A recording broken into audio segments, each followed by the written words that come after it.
concern. Some of us, it's past sins, things in our past that we still feel guilty for.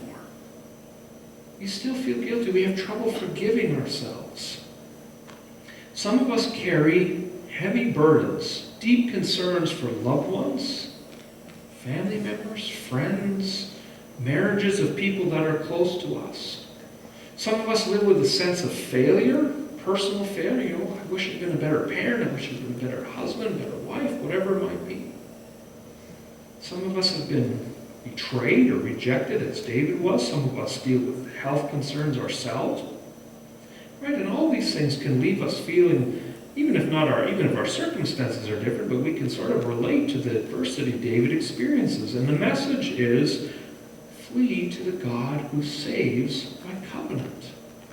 See, we have a friend in Jesus who is greater than Jonathan. We have a friend who not only risked his life for us, but who gave his life for us. We have a friend in Jesus who says to us, I will be faithful to you, not just to death, but even through death. We have a greater friend than even Jonathan. And moreover, we have a friend who saves us by keeping covenant. Now, in those days, everything kind of explained. You have a covenant, you've got two parties, they both make an agreement, they both have certain stipulations that they have to keep, and if you don't keep those, then the punishment is death. Well, do you realize that in our covenant with God, right, if we talk about covenant, what's our end of the bargain? What does God expect of us? Well, from the very beginning, to sum it up, God expects obedience. Expects obedience from Adam and Eve in the garden. He says, obey me. If we're going to have this relationship, you obey me. He says to the Israelites, here's the 10 Commandments. Obey me.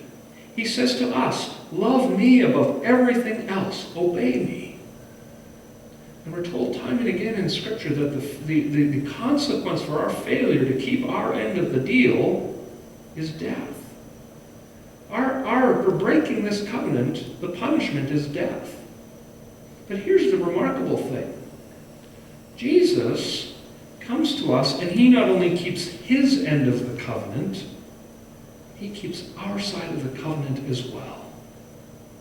Jesus lives the life of perfect obedience to God that we should have lived.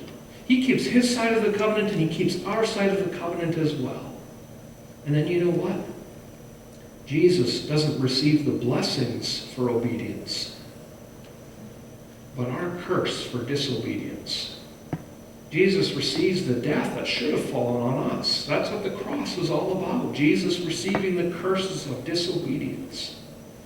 In fact, you can even use the language of 1 Samuel 20 to make sense of that. God, in Jesus, God deals with us ever so severely. It's Jesus who receives the punishment. It's Jesus whom God deals with, be it ever so severely. In Jesus, God takes vengeance, not on us, his enemies, who are by nature enemies of God, but in Jesus, God puts death on him. God takes vengeance